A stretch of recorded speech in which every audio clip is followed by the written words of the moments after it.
Bismillahirrahmanirrahim. Assalamualaikum warahmatullahi wabarakatuh. Perkenalkan, nama saya Iksan Perdana Febri. Saya adalah mahasiswa Pasca Sarjana PIAUD UIN Sunan Kalijaga, semester 1, angkatan 2020.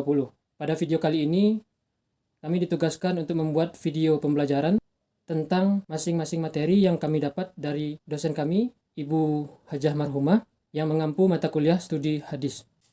Untuk materi saya pribadi, saya mendapatkan materi yaitu tentang takhrij hadis. Insyaallah pada video pembelajaran ini saya akan menampilkan beberapa slide dari PowerPoint yang sudah saya buat, yang di dalamnya terdapat sedikit banyaknya penjabaran tentang materi saya yaitu takhrij al-hadis. Baiklah, ini beberapa slide yang sudah saya buat tentang materi saya yaitu takhrij al-hadis. Pada slide yang sudah dibuka, kita dapat melihat pengertian takhrij al-hadis. Kata takhrij merupakan masdar dari kata kharraja yukharriju takhrijan, yang artinya secara bahasa adalah mengeluarkan sesuatu dari tempatnya. Secara istilah, sebagaimana yang diungkapkan oleh Mahmud Tahan, yaitu menunjukkan di mana letaknya suatu hadis dalam kitab aslinya, atau yang disebut dengan mu'tabarah, melalui jalur sanad, dan kemudian menjelaskannya jika dibutuhkan. Baiklah, lanjut kepada slide selanjutnya, yaitu pentingnya takhrij al-hadis. Di sini ada 3 poin, kita bisa melihat dengan seksama ya teman-teman. Yang pertama, kenapa takhrij al-hadis itu penting? Untuk mengetahui asal-usul riwayat hadis yang akan kita teliti. Jadi, untuk mengetahui asal-usul sebuah hadis, kita dapat melakukan proses takhrij al-hadis, sehingga kita mengetahui asal-usul riwayat hadis tersebut sebelum kita meneliti hadis tersebut. Yang kedua, untuk mengetahui ada atau tidaknya syahid atau mutabi' pada sanad yang diteliti. Di bawahnya sudah diterangkan tentang syahid dan mutabi' yang ada pada poin kedua. Syahid itu adalah dukungan sanad lain di tingkat periwayat pertama atau sahabat Nabi Muhammad SAW. Kemudian mutabi' itu yang selain pada periwayat pertama. Jadi sebenarnya di sini ada 2 poin mengapa penting takhrij al-hadis itu dilakukan. Yang pertama untuk mengetahui asal-usul riwayat hadis tersebut, kemudian mengetahui ada syahid atau mutabi' pada sanad yang diteliti. Slide selanjutnya yaitu metode takhrij al-hadis. Di sini ada 5 metode yang bisa kita gunakan dalam takhrij al-hadis. Yang pertama yaitu dengan cara melihat nama periwayat sahabat, kemudian dengan cara melihat kata-kata dalam matan hadis, kemudian yang ketiga dengan melihat awal kalimat dalam matan hadis, kemudian yang keempat dengan melihat tema tertentu dalam hadis, dan yang kelima dengan cara melihat sifat tertentu dari sebuah hadis tersebut. Jadi metode takhrij al-hadis ada 5 poin di sini. Insyaallah pada slide selanjutnya akan dijelaskan masing-masing poinnya. Slide selanjutnya yaitu manfaat takhrij al-hadis. Yang pertama, memberikan informasi bahwa suatu hadis termasuk hadis sahih atau hadis hasan maupun hadis dhaif setelah diadakan penelitian dari segi matan maupun sanad sebuah hadis. Yang kedua, manfaatnya memberikan kemudahan bagi orang yang mau mengamalkan setelah tahu bahwa suatu hadis adalah hadis makbul atau merupakan hadis yang diterima. Dan sebaliknya tidak mengamalkan jika diketahui sebuah hadis tersebut merupakan hadis mardud atau hadis yang ditolak. Poin yang terakhir, menguatkan keyakinan bahwa suatu hadis itu adalah benar-benar berasal dari Rasulullah SAW yang harus kita ikuti karena adanya bukti-bukti yang sangat kuat tentang kebenaran hadis tersebut, baik dari segi sanad maupun matan. Jadi ada 3 manfaat di sini tentang takhrij al-hadis. Metode yang pertama yaitu mencari periwayat hadis di tingkat sahabat. Kitab yang biasa digunakan dalam mencari hadis melalui metode ini adalah Musnad Ahmad Ibnu Hanbal. Walaupun sekarang sudah ditemukan kitab tersebut dengan metode penomoran, namun yang lazim digunakan oleh kitab asli Musnad Ahmad Ibnu Hanbal adalah dengan cara urutan sahabat yang meriwayatkan hadis. Model klasifikasi nama-nama sahabat yang dilakukan Ahmad Ibnu Hanbal adalah berdasarkan keutamaan, tempat tinggal, dan kabilah. Musnad Ahmad terdiri dari 6 juz, hadisnya 30.000, dan jumlah sahabat berkisar 700 orang. Jadi metode yang pertama mencari periwayat hadis di tingkat sahabat yang rata-rata menggunakan Musnad Ahmad Ibnu Hanbal. Jadi jika kita ingin meneliti sebuah hadis, jika kita ingin mentakhrij sebuah hadis, maka bisa dicari nama periwayat hadis di dalam Musnad Ahmad Ibnu Hanbal. Kemudian slide selanjutnya Metode berikutnya yaitu mencari hadis berdasarkan kata-kata dalam matan hadis. Kitab yang digunakan adalah Mu'jam Mufahras li Alfaz Al-Hadits An-Nabawi, karya Dr. Arnold John Wensing. Kitab tersebut terdiri atas 7 juz.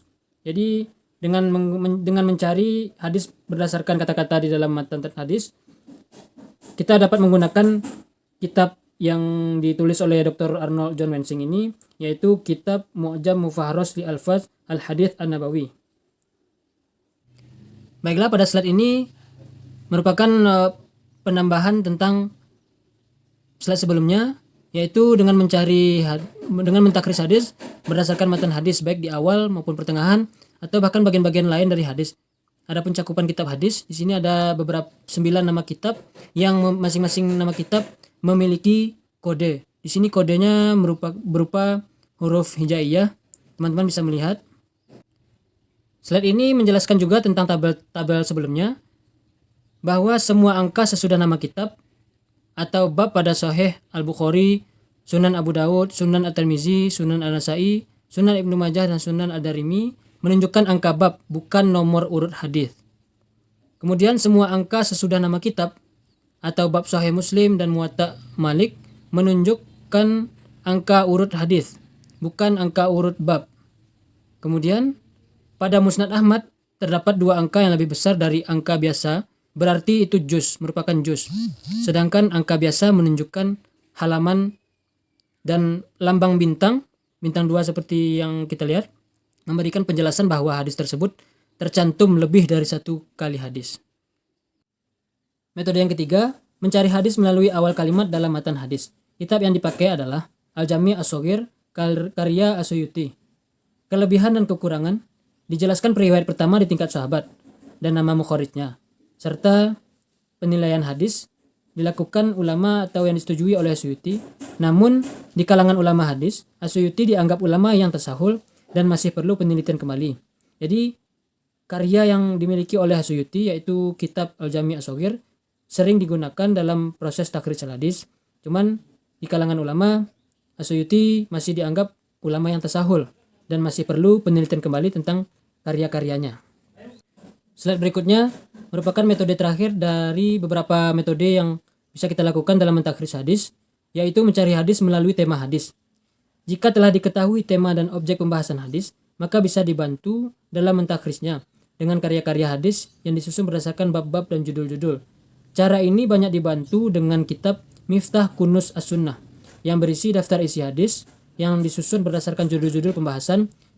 Kitab ini disusun oleh seseorang orientalis berkebangsaan Belanda yang bernama Dr.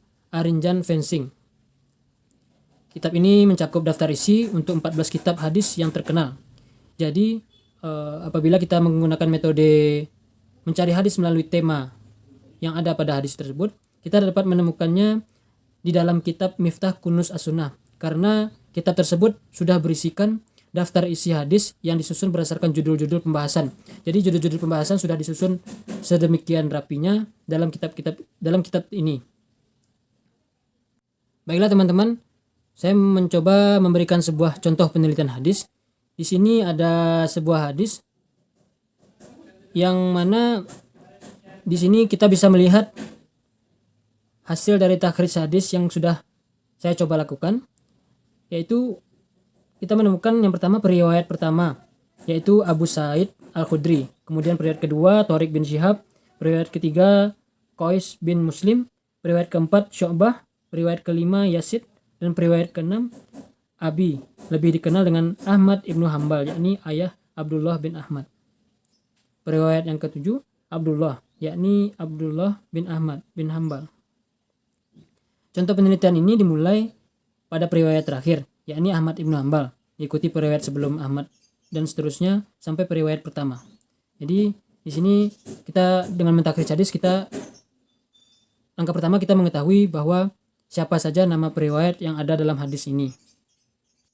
Kemudian slide selanjutnya ini merupakan slide terakhir yang ada dalam PowerPoint saya. Langkah-langkah penelitian matan adalah sebagai berikut. Yang pertama, meneliti matan dengan melihat kualitas sanadnya.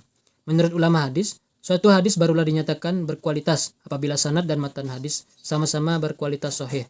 Jadi, suatu hadis dikatakan berkualitas apabila sanad dan matanya sama-sama memiliki kualitas yang sahih. Kemudian, meneliti susunan lafal yang semakna. Menurut ulama hadis, perbedaan lafal yang tidak mengakibatkan perbedaan makna, asalkan sanadnya sama-sama sahih, maka hal itu tetap ditoleransi.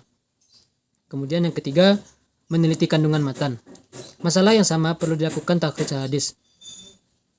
Perlu dilakukan takhrij hadis bil maudhu' apabila untuk mengetahui ada atau tidaknya matan lain yang memiliki topik sanadnya memenuhi syarat. Maka kegiatan muqaranah atau perbandingan matan-matan tersebut dilakukan. Yang terakhir, menyimpulkan hasil penelitian. Sebagai halnya penelitian sanad, maka dalam menyimpulkan penelitian matan juga harus didasarkan pada argumen-argumen yang jelas. Apabila matan yang diteliti ternyata sahih dan sanadnya juga sahih, maka dalam natijah atau penilaian bahwa disebutkan bahwa hadis yang diteliti berkualitas sahih. Demikian juga sebaliknya.